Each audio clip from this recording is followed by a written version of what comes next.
Welcome to Bad Lone Gamer. My name is Brian.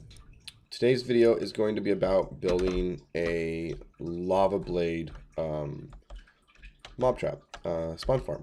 So what I've done already, I've laid out my base around the spawner. Now if you'll notice, that block is the spawner. That usually sits, I usually put it about 2 blocks from the edge of the wall. Now when you come in and try and find a spawner, you're going to find it in some weird spot. Hallway of a mine shaft. You might find it in a cave, in a dungeon. There's a number of different places a spawner could be. So for this, basically I've just kind of created what the standard setup I use is. So these blocks, we go back 7 from the edge here. So 2 from the spawner, but 7 from the wall. Comes out to here. I always go 3 high on the walls. You can go higher if you want to. It doesn't really make a difference. 3 is just a good spot because everything is about 2 high. So once you have that, what you're going to want to do is if you'll put water at the end of each section here. So this, you just drop water at the end. And what that does is it creates a nice flow straight down to this little area here. You want to dig a chasm. So let me show you how that would look like if you were actually in a cave. So basically you've got this channel that runs all the way down to here. And this channel is what's going to push the mobs towards the lava blade. Now I'm going to go ahead and build this just as high. We'll fill that in. Okay, like that. Now, most mobs are too high. So what you're going to do, I'm going to go ahead and put the water in here. You just drop it at the very end here.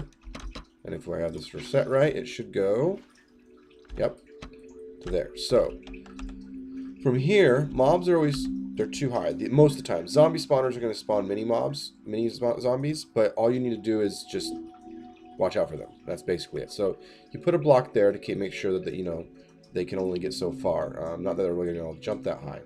Then here, what you're going to do is you put in, now typically you're going to be in a cave or something, so you're going to have, this is going to be pretty blocked off. So you're going to put in here, leave a space there. Remember that lava will flow 3 blocks width. So right here is where my lava is going to go. I'm pretty sure. Let's see, we'll just do that. Let's find out. So I can always pick it up if I need to.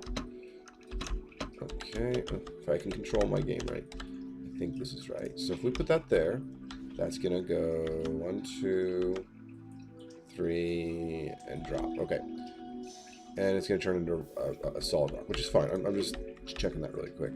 So pull the lava out. Okay, in this area right here, before you pour your lava in, don't pour your lava in. I was just checking that. Before you pour your lava in, you come in here. Yeah, I'm on fire. Put a sign right here.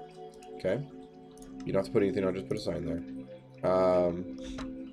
Then what you're going to do is then you'll pour your lava in here. And if I figure this right, it should stop right at the edge. So it goes 1 over and stops.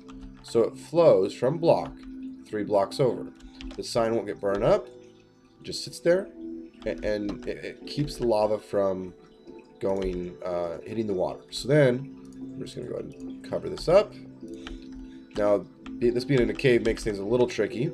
But it's still doable. Now, what I usually do is I'll build down from there, and from that area I'll build a little hallway. Now, what this does is basically allows you to be here without getting hit by anything. There we go. So we dig one down. And this allows you to stand here, and nothing will hit you. Now, some people like to set it so that all the items will flow down, and you can actually put a channel of water in here. Now, that's a little tricky because what you have to do, if I remember right, you have to put the water where it's not going to be effective, where you still will get hit, they fall down, and the items flow down. That I don't remember how to do for some reason. I don't know what happened, but I don't remember how to do it. So what I'm going to do, oops, I'm going to show you a quick demonstration of how this works. Take that out. So the water is going to be flowing pretty steadily. So what you do is you just drop a couple skeletons in here, right? Now watch. If I come over here, and they are getting burnt by the sun right now, but check that out.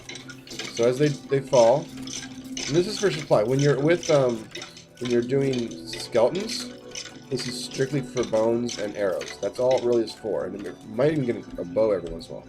Then you collect your stuff, and you're good to go. Now, what you can do for that is you can also put a hopper underneath this and collect the items. So if we go to, let's see, where's the hoppers? I haven't used this stuff in a very long time. Mine carts. This looks like all transportation. Redstone might be in here. There's a hopper. Okay, so we'll put the hopper here. I need a chest. It's a dispenser. Trap chest. No, not trap chest. Just a regular chest. And get out of my thing. Let's just look here. Chest. Okay. So what we do is put that there. Okay, so for this, what we do is in this area, you put the hopper, right? Then underneath it, of course, it's really easy. You just put a chest. And that should drop all your skeleton stuff into there. Now, I have never used this method. I have never actually done this, so we'll see how it works. This is probably the better way to do things, and we'll just see if that actually works. So as they die, things should be going in there. So that's one of the easier ways to do things. And if you'll notice, they still can't get through there.